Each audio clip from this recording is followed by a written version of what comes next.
The worst thing about discovering your sister sabotaged your wedding isn't the lost deposit or the frantic calls to guests.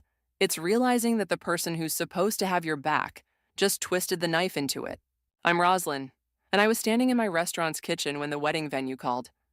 I'm so sorry, but we received a cancellation email from you last week, the coordinator said, her voice dripping with rehearsed sympathy. We've already booked another couple for that date. My hands trembled as I gripped my phone. I never sent a cancellation email. It came from your account. I can forward it to you if... Please do. I ended the call and slumped against the steel prep table, my pristine chef's whites suddenly feeling too tight. Hey, you okay? Quentin appeared beside me, his familiar cologne mixing with the aromas of sautéed garlic and fresh herbs. You look like you've seen a ghost. I showed him the forwarded email. There it was, a perfectly worded cancellation, supposedly from me, sent from my account. But I noticed something. A telltale signature phrase Hayden always uses. Warmest regards. My sister's digital fingerprint, clear as day. I'm going to kill her, I whispered. Quentin wrapped his arms around me. Let's not jump to conclusions. Maybe... No, this is classic Hayden. Remember last Christmas when she accidentally told Mom about my tattoo right before the family photo shoot? Or when she happened to mention to Dad that I took out a loan for the restaurant? The kitchen door swung open. Mallory, our family friend and regular customer, bustled in with her usual energy. Roslyn, I just got the most gorgeous invitation to Hayden's engagement party. Did you see yours yet? My stomach dropped. What engagement party? Mallory's smile faltered. Oh, I assumed you knew. It's next month at the Metropolitan. Very fancy. William's family is flying in from London. I forced a smile. How wonderful. After Mallory left, Quentin studied my face. I know that look. What are you thinking? I'm thinking... I picked up a knife and started chopping carrots with precise, aggressive strokes. That my dear sister needs a taste of her own medicine, and who better to serve it than a chef? Roz. Don't Roz me. You know what this means to me. This wedding was my chance to prove to my family that I'm more than just the black sheep who chose pots and pans over law school. The kitchen timer dinged, and I moved to check on my signature bourbon-glazed short ribs. The rich aroma filled the air, reminding me of Sunday dinners at my grandmother's house before she disappeared from our lives. Iris had been the only one who supported my culinary dreams. My phone buzzed. A text from Hayden. Got some bad news about your venue. So sorry, but everything happens for a reason, right? I showed Quentin the message. See, she's not even trying to hide it. What are you going to do? I pulled out my grandmother's old recipe book, its pages stained with decades of cooking experiments and family secrets. I'm going to offer to cater her engagement party. Free of charge, of course. As a gesture of sisterly love. That sounds suspiciously generous. Oh, it will be generous.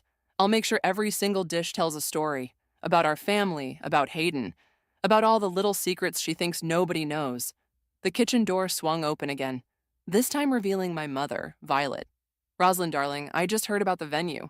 Such unfortunate timing, especially with Hayden's wonderful news. I wiped my hands on my apron. Yes, wonderful news. In fact, I was just about to call her. I want to offer my services for the engagement party, my gift to the happy couple. Mother's perfectly maintained eyebrows rose. That's unexpected. Are you sure you can handle such a high-profile event? Mother, I run one of the most successful restaurants in the city. I think I can handle an engagement party. She pressed her lips together. Well, if you're certain, just please, nothing too experimental. You know how traditional William's family is. Don't worry, Mother. Every dish will be absolutely unforgettable. After she left, Quentin touched my arm. Are you sure about this? I opened my grandmother's recipe book to a particular page. Her infamous truth-telling curry, the dish she made when she wanted to spark confrontation. Sometimes, I said, running my finger down the ingredient list, revenge is a dish best served not just cold, but with surgical precision. My phone chimed again. The invitation to Hayden's engagement party had arrived in my inbox. I smiled, already mentally crafting a menu that would make Gordon Ramsay proud, and my sister very, very nervous. Let the cooking begin. You're doing what? Hayden's voice crackled through my phone speaker as I prepped for dinner service. Are you serious? Completely serious. Consider it my engagement gift. I balanced the phone between my ear and shoulder while whisking a béarnaise sauce. Unless you don't trust my cooking? No, it's not that. She hesitated. It's just unexpected, especially after the whole venue thing. Water under the bridge, I lied smoothly. Besides, William loves my food. Remember when he came to the restaurant opening? Fine, she said finally. But Mother wants to approve the menu first. I smiled at the sauce, now perfectly emulsified. Of course, I'll have it ready by tomorrow. After hanging up, I pulled out my grandmother's recipe book again. Mallory appeared at my side, eyeing the worn pages. I remember that book. Iris used to create the most amazing dishes with the most interesting stories behind them. That's exactly what I'm counting on. I flipped to a bookmarked page. Remember her Revelation risotto? Mallory's eyes widened. The one she served the night your father's affair came out? Roslyn, you're not planning a menu that speaks volumes? That's exactly what I'm planning. I showed her my draft. First course, bitter truth salad with hidden secrets vinaigrette. You're terrible, Mallory laughed, then grew serious. But be careful. Revenge has a way of burning the cook. Speaking of burning, I rushed to rescue a pan of caramelizing onions. Did you ever find out why grandmother left? Mallory shook her head. She just vanished after that last Christmas dinner. Your mother never talks about it. The kitchen door swung open, and William walked in. My future brother-in-law looked nervous, tugging at his tie. Roslyn, got a minute? I nodded to my sous chef to take over and led William to my office. What's up? I heard you're catering the engagement party. He sat down, fidgeting. Look, I know things between you and Hayden are complicated. Complicated is one way to put it. I leaned against my desk. Did she tell you about the wedding venue? His face fell. She did, after the fact. I tried to talk to her about it, but that's just Hayden being Hayden? She's under a lot of pressure, he said defensively. Her firm's making her junior partner, the wedding planning, your mother's expectations. I snorted. We all have pressure, William. Some of us don't sabotage our siblings because of it. Just promise me the menu won't cause drama. I smiled sweetly. Would I do that? After he left, I returned to the kitchen and pulled out my phone, scrolling through old family photos. There it was, the last Christmas with grandmother Iris. She'd made her famous Truth Teller's tiramisu that night. The next morning, she was gone. Quentin found me still staring at the photo. That's quite a thoughtful look for someone planning revenge. I'm crafting the perfect menu. I showed him my notes.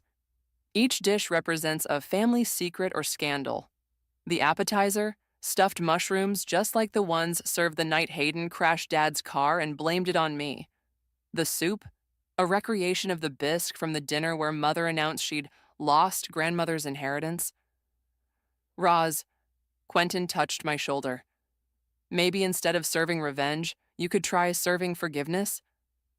Forgiveness doesn't teach lessons. I pulled away, reaching for grandmother's book again. A yellowed envelope fell from between its pages. The letter inside was in Iris's elegant handwriting. My dearest Roslyn, cooking isn't just about feeding bodies. It's about feeding truths. But remember, the sweetest dishes are those that heal, not hurt. When you're ready to understand, find me at the Crimson Rose. The Crimson Rose? Quentin peered over my shoulder. Isn't that the restaurant review column in the Times? My heart stopped. The one written by I.P. The initials hit me like a lightning bolt. Iris Parker. My grandmother is the most feared food critic in the city. Plot twist, Quentin whispered. I grabbed my laptop, pulling up every review I.P. had written. There it was, subtle references to family recipes, techniques I recognized from my childhood. How had I never noticed? My phone buzzed. A text from Hayden. Mother wants to discuss the menu tomorrow. Breakfast at Café Laurent, 9 a.m. Don't be late. I looked at my draft menu, then at grandmother's letter. Maybe it was time to adjust the recipes. After all, the best revenge might not be serving cold dishes, but hot revelations. Change of plans, I told Quentin, pulling out a fresh notepad. This menu needs to do more than expose secrets. It needs to bring my grandmother back to the table. Now that, he said, kissing my cheek, Sounds like a recipe worth following. I began to write, each dish now a breadcrumb trail leading to the truth, and maybe, just maybe, to Iris herself. Café Laurent buzzed with morning energy as I slid into the booth across from my mother and Hayden. My proposed menu sat between us like a loaded gun. Spiced memory lane mushrooms. Mother's perfectly manicured nail tapped the first item. That sounds provocative. They're stuffed with aged Gruyere, I said innocently.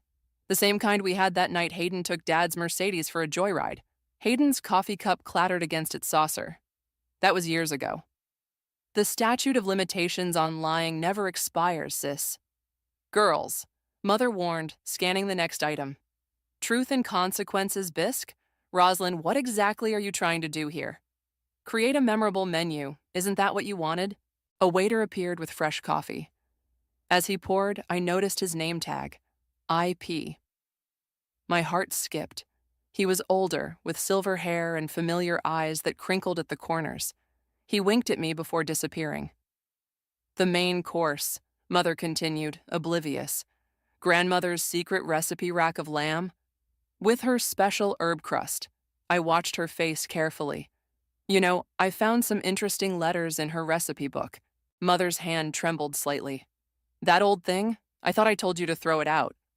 Funny how you wanted me to dispose of our only connection to Iris. I leaned forward.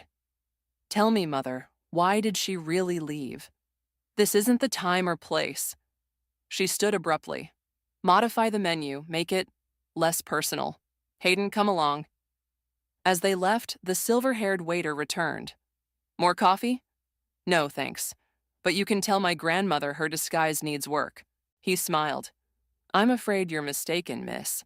But I do have a message from IP. He slipped me a folded note and walked away.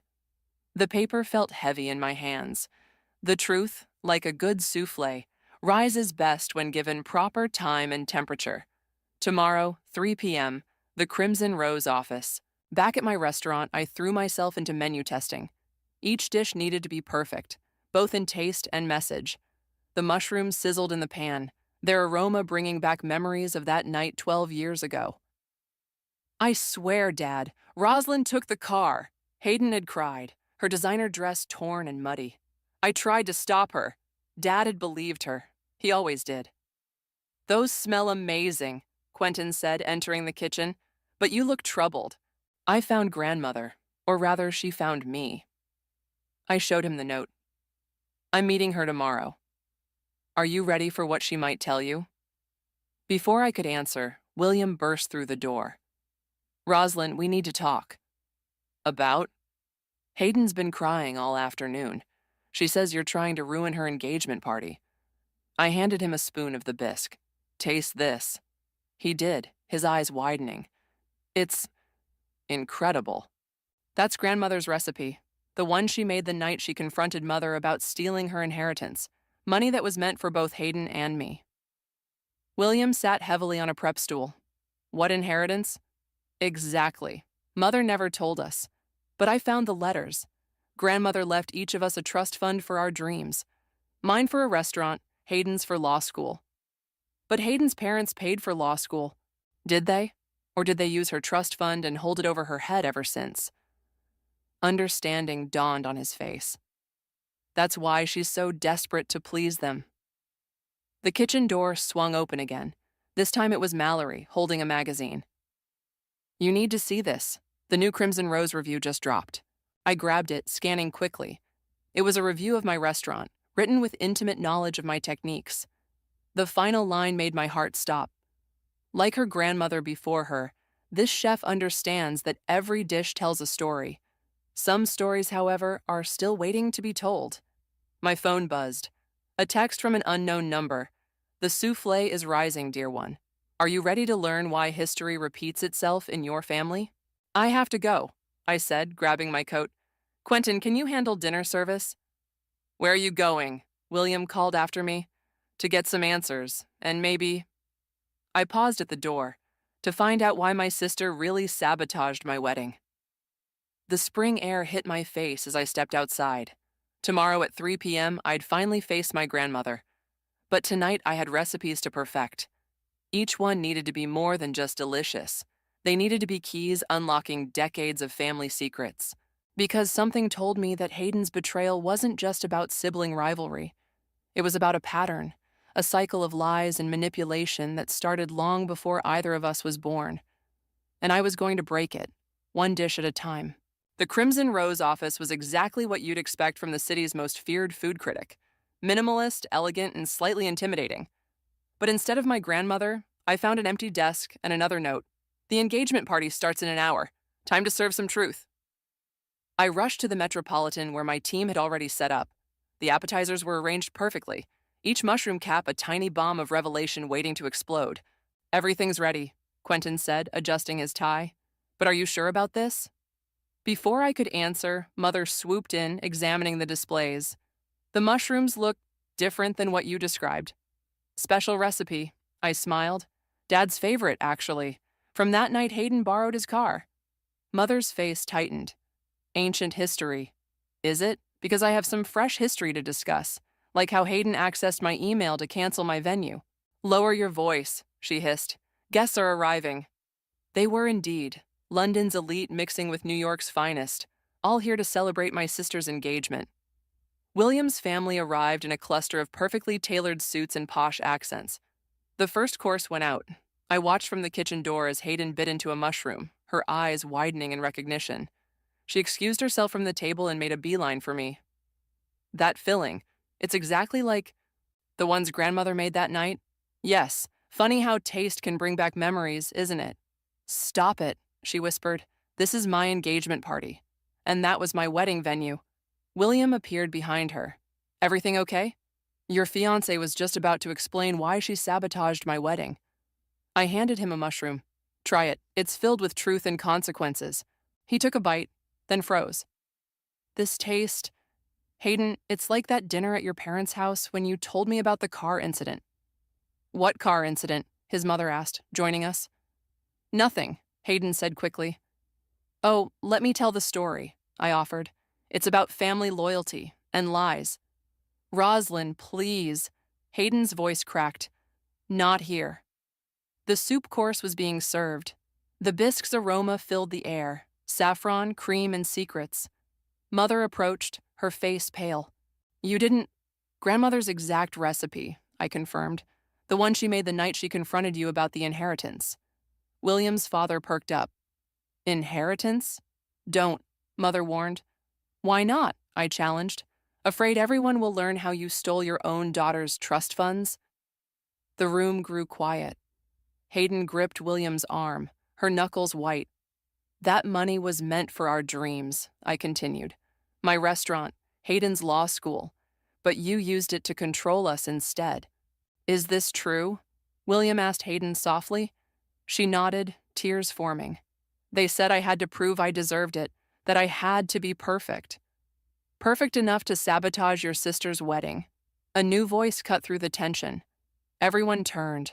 There stood Iris, elegant in a black dress, her silver hair styled impeccably. My grandmother, the famous food critic, finally revealed. Hello, Violet, she said to my mother. Your daughter's quite the chef. She understands that every dish tells a story. Mother stepped back. You have no right to be here. Actually, I do. I was invited. By the chef. Iris lifted a spoon of bisque. Exactly as I remember it. The night I discovered you'd stolen your daughter's future. The guests murmured. William's parents exchanged concerned looks. You disappeared, I said to Iris. Why? Because your mother gave me a choice. Leave, or she'd ensure neither of you received a penny of your inheritance. I left to build evidence, to become powerful enough to fight back. She gestured around the room. And now, thanks to your culinary skills, the truth is served. Hayden burst into tears. I only canceled her venue because Mother said, she said if I didn't prove my loyalty to the family, they'd pull their support for the wedding, for everything. Still manipulating your daughters, Violet? Iris's voice was sharp. Some recipes never change. The main course was due to go out, but the kitchen door remained closed. The room crackled with tension and unspoken words. William wrapped an arm around Hayden. We don't need their support. We never did. But the firm, the partnership, Hayden protested, was earned by your work, not their money. he said firmly. I watched my sister, really watched her, and saw something I'd missed before. She was as trapped as I had been, maybe more so. The main course, I announced, will be slightly delayed. I think we all need a moment to digest what's already been served. Iris touched my arm. Sometimes the best dishes are the ones that clear the palate for a fresh start. As the guests buzzed with gossip and shock, I caught Hayden's eye. For the first time in years, I saw my sister instead of my rival.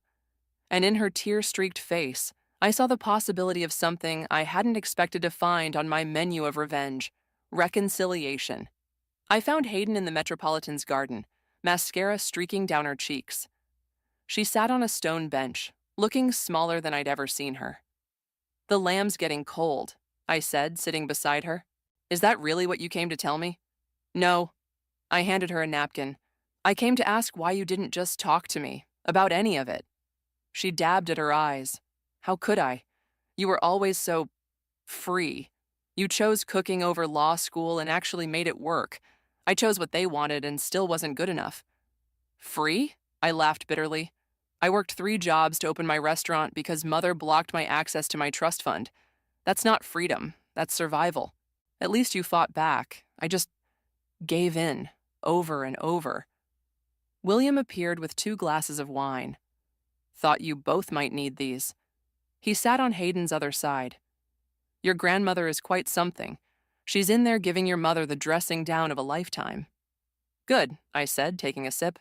Someone needs to. Remember when we were kids? Hayden asked suddenly. Before all this, we used to sneak into grandmother's kitchen and steal cookie dough. And she'd pretend not to notice, but always had extra ready for us. What happened to us, Roz? Mother happened. Money happened. Fear happened. William squeezed Hayden's hand. Tell her about the partnership. Hayden took a shaky breath. I didn't earn it. Mother pulled strings, called in favors, said it was my last chance to prove I could be successful the right way. When you announced your wedding, she said I had to show where my loyalty lay. By ruining my wedding? By proving I'd choose family over you. God, it sounds so twisted saying it out loud.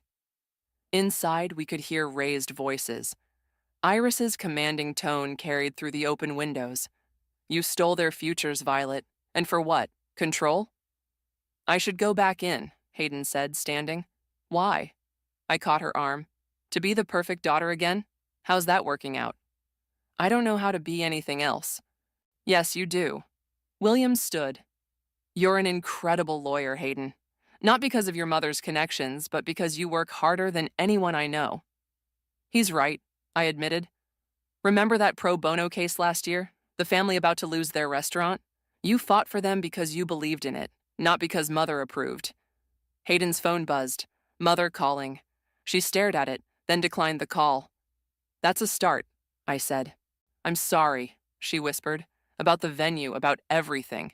I was so scared of losing their support that I forgot what it meant to have yours. From inside, Mallory appeared at the window, gesturing urgently. Roslyn, the lamb. Come help me, I said to Hayden, like we used to help grandmother. She followed me to the kitchen, where my team was plating the main course. I handed her an apron. Here, start with the herb crust. I haven't cooked since we were kids. It's like riding a bike, a very expensive, perfectly seasoned bike. As we worked side by side, something shifted. The tension melted like butter in a hot pan. Hayden's hands remembered the motions, and soon we fell into a rhythm. Mother's going to hate this, she said, sprinkling herbs with growing confidence. Good. I adjusted a garnish. Maybe it's time we both stopped caring what she hates. What about the wedding? Your wedding? Honestly, I stepped back to survey our work.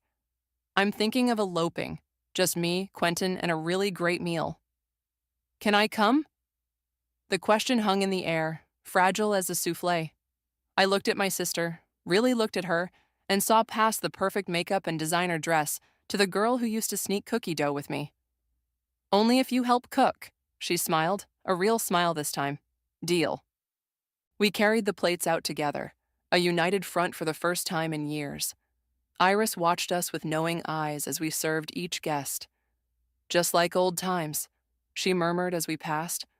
Mother sat rigid in her chair, her plate untouched. But around her, appreciative murmurs rose as people tasted the perfectly cooked lamb. "This is extraordinary," William's father announced. "Both of you did this?" "Family recipe," Hayden said, standing straighter. "Our grandmother taught us." And speaking of family recipes, Iris raised her glass. "I believe it's time for a new one without the bitter taste of manipulation." Mother pushed her chair back. "This is outrageous." "No, Mother," Hayden and I said in unison. "This is delicious." The room erupted in surprised laughter, and even William's straight-laced family cracked smiles. As I watched Hayden take her seat next to William, her head held high, I realized my revenge menu had transformed into something else entirely, a recipe for redemption. Dessert was meant to be the final act of my revenge play, but as I stood in the kitchen preparing grandmother's truth-teller's tiramisu, my hands trembled for a different reason. "Need help?" Hayden appeared beside me, still wearing the borrowed apron. "You remember how to make this?" "Layer the ladyfingers gently," she recited, reaching for the coffee-soaked cookies. "Too much pressure and they'll crumble.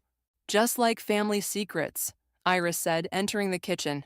She surveyed our work with practiced eyes. "Though some things are meant to crumble." Mother burst through the door. "Enough! This ends now." "Actually," I said, continuing to layer the dessert, "it's just beginning. Did you want to tell everyone about the trust funds, or should grandmother do the honors?" "You ungrateful." "Ungrateful?" Hayden's voice cracked like a whisk against a metal bowl. "We're ungrateful because we won't let you control us with money that was never yours? Everything I did was for your own good. Was it?" I stepped around the prep table. "Was it for our good when you made Hayden sabotage my wedding? When you threatened to pull her partnership if she didn't comply?" "I did what I had to do to keep this family together." "No," Iris cut in. "You did what you had to do to keep your grip on power, just like you did when you forced me out." The kitchen fell silent except for the hum of refrigerators. Through the window, we could see guests pretending not to watch our family drama unfold. "You want to know why I really left?" Iris asked, addressing both Hayden and me. "Your mother found out about the trust funds I'd set up. Money I'd earned from my restaurant reviews, saved for years. She threatened to contest my competency in court if I didn't sign everything over to her control." "Mother, you didn't," Hayden whispered. "Of course she did," I said, adding another layer to the tiramisu. "Because heaven forbid we make our own choices." "Choices?" Mother laughed sharply. "Like throwing away a law career for a kitchen? Like marrying beneath your station?" "Beneath our station?" William's voice made us all turn. He stood in the doorway, his face flushed. "Is that what you think of me?" "William, no." Hayden reached for him. "She doesn't—" "Actually," he said, "I want to hear this. Tell me, Violet, what exactly makes me beneath your station? My family's money? My own law practice? Or is it that I actually love your daughter for who she is, not who you want her to be?" Mother's face reddened. "You don't understand our family." "I understand perfectly," he interrupted. "I understand that you've manipulated both your daughters their entire lives. I understand that you stole their inheritance and used it as a weapon. And I understand that ends tonight." "You can't—" "Actually, I can." Iris pulled out her phone. "As the city's most respected food critic, I have quite a platform. Shall we discuss how you've been embezzling from your daughter's trust funds? I'm sure the legal community would be fascinated." Mother's perfectly maintained facade cracked. "You wouldn't dare." "Try me." Iris's voice was as sharp as a chef's knife.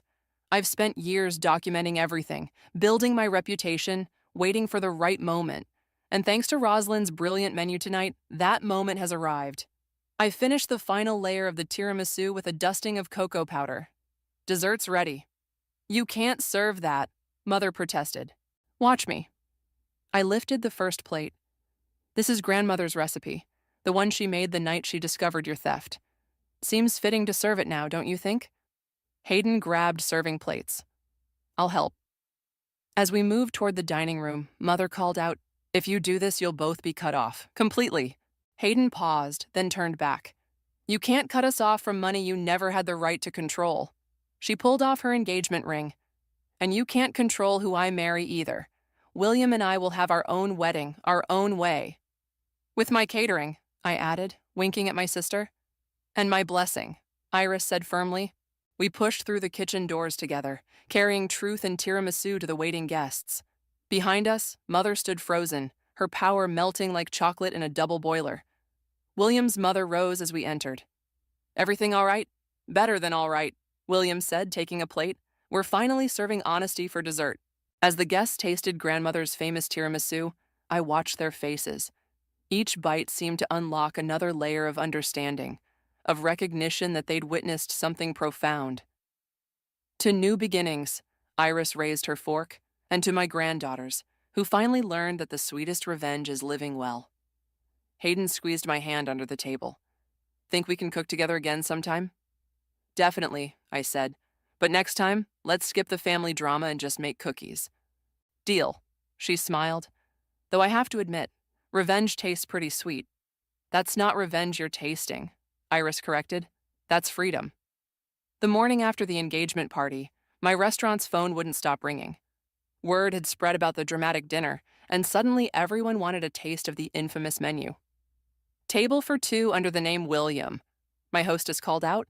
I looked up from the reservation book to find William and Hayden, both looking surprisingly cheerful for people whose engagement party had imploded spectacularly.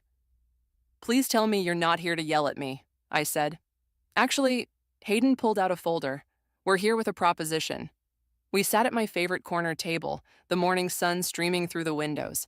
A waiter brought coffee without being asked. I've been thinking, Hayden said, spreading papers across the table, about what I really want to do with my law degree. Let me guess, not corporate law? Restaurant law, she grinned. Specifically, helping independent restaurants navigate legal challenges. And I want to start with helping you and grandmother recover the trust funds. William nodded. We've been up all night reviewing the documentation Iris provided. Your mother's financial manipulation wasn't just unethical, it was illegal. Speaking of mother, I stirred my coffee. Has anyone heard from her? She's locked herself in the house, Hayden said, but her lawyer called this morning. They want to negotiate. Of course they do. I picked up one of the documents. What's this? A business proposal. Hayden's eyes sparkled. Remember how we used to talk about opening a restaurant together when we were kids, before Mother pushed me toward law school? You want to open a restaurant now? Not exactly. I want to partner with you. I'll handle the legal side, you handle the food. We'll create a place that combines both our talents. And I'll help with the business plan, William added. My family's actually excited about investing. They were impressed by both of you last night. The kitchen door swung open, and Iris emerged carrying a plate. Try this. She set down what looked like a deconstructed apple pie. I call it family reconstruction, broken pieces coming together in a new way. You're cooking in my kitchen? I raised an eyebrow. Our kitchen, if you accept my proposal, too. She sat down. I'm retiring from food criticism, but I'm not done with food. I want to join forces with my granddaughters. My phone buzzed. Mother calling again. I declined it. She'll keep trying, Hayden warned. Let her. I tasted Iris's dessert, the familiar flavors of childhood mixed with something new, a hint of unexpected spice. This is amazing. Like us, Hayden said. Familiar ingredients, new recipe. The door chimed and Mallory rushed in.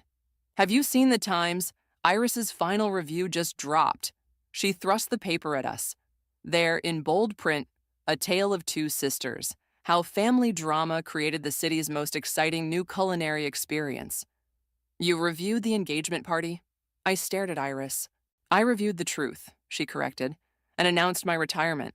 But more importantly, I announced my investment in a new venture, a restaurant that combines culinary artistry with social justice, run by my talented granddaughters.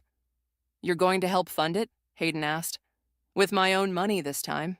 Iris smiled. No manipulation, no control, just support. The door chimed again.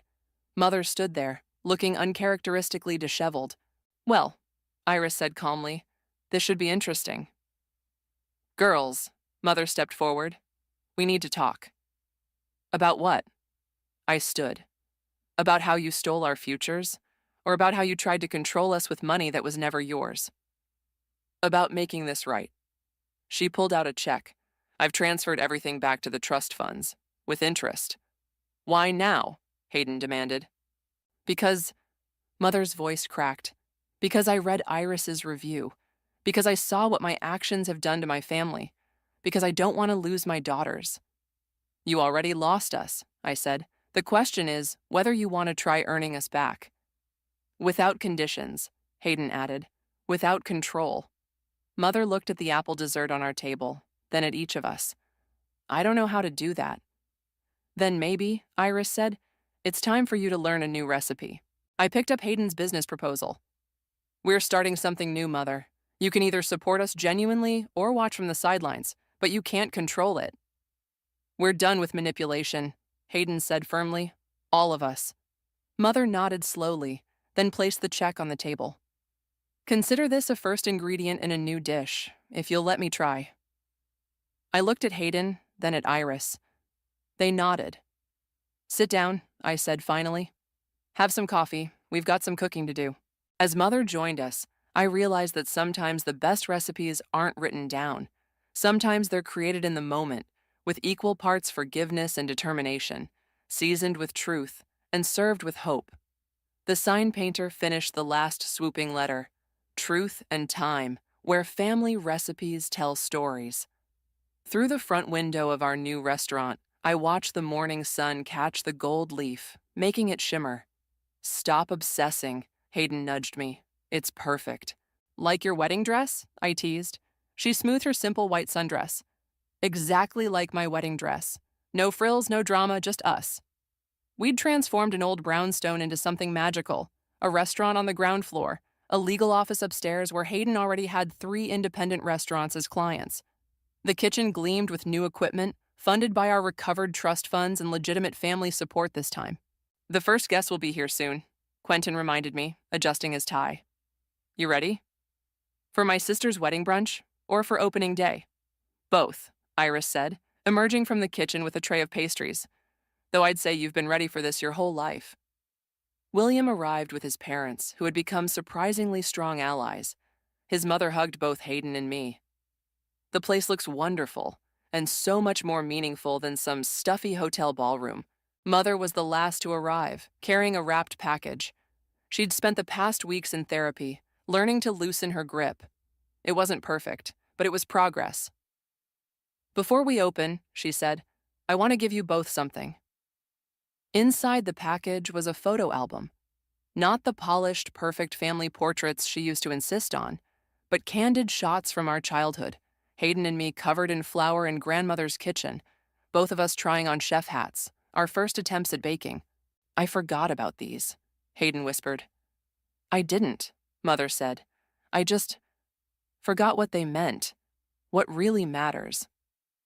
The first guests began arriving, friends, family, food critics, all properly disclosed as Iris insisted. Each table received a menu card explaining the significance of every dish. Welcome to Truth and Time, I addressed the room. Today we're celebrating many things. A wedding, a opening, a reunion. Each dish tells part of our story, but more importantly, they represent where we're going, not just where we've been. Hayden squeezed my hand as the first course went out. Those infamous stuffed mushrooms, but with a new twist. Instead of hiding secrets, I explained, these reveal possibilities. The filling changes daily, always a surprise, always honest. William raised his glass. To possibilities. And to truth, Hayden added, even when it's hard to swallow. Mother stood, her hands trembling slightly. I'd like to say something. She took a deep breath. I spent years trying to control the narrative of our family. But the best stories, like the best recipes, come from freedom to experiment, to fail, to succeed on your own terms. I'm sorry it took me so long to learn that. Iris caught my eye and nodded. I brought out a special plate, a recreation of her truth-teller's tiramisu, but with a note tucked beside it. The secret ingredient was always love. As everyone ate, I watched the room. William's parents chatting easily with Mother about their upcoming joint venture. Hayden showing a young chef her legal templates for restaurant startups. Quentin and Iris debating the perfect coffee-to-liqueur ratio for tiramisu. Hey, Hayden pulled me aside. Remember when you were planning revenge instead of reconciliation? Funny how recipes change. Speaking of change, she grinned. I'm pregnant. I nearly dropped my spoon. What, does William know? Not yet. I'm telling him today. Think you can handle being an aunt? Only if I get to teach the kid how to bake. Deal, but no revenge recipes. Promise, only healing ones from now on. The sun climbed higher, streaming through our front window and illuminating the sign. Below it, we'd added a smaller line. A Parker family creation. All 3 generations listed as founders. Mother approached us, holding her dessert plate.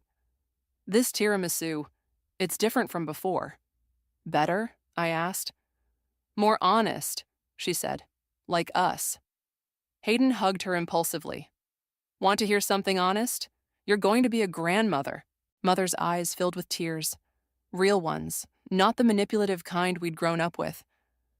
Really? Really, and we're going to do it differently. All of us. I raised my glass, gathering everyone's attention. To family recipes, the ones we inherit, the ones we create, and the ones we're still discovering. To truth, Iris added. To time. Hayden winked. To both, Mother said softly. And to second chances. The room hummed with conversation and laughter, the kind that can't be forced or manipulated. Through the kitchen door, I could see my team preparing for our first official service, each dish designed to tell a story of its own. But the best story was right here, in the way Hayden's hand rested on her stomach, in Mother's genuine smile, in Iris's proud eyes, in the simple truth that sometimes the sweetest revenge is no revenge at all. It's letting go, moving forward, and creating something new from the ingredients life gives you. Even if some of those ingredients were bitter at first,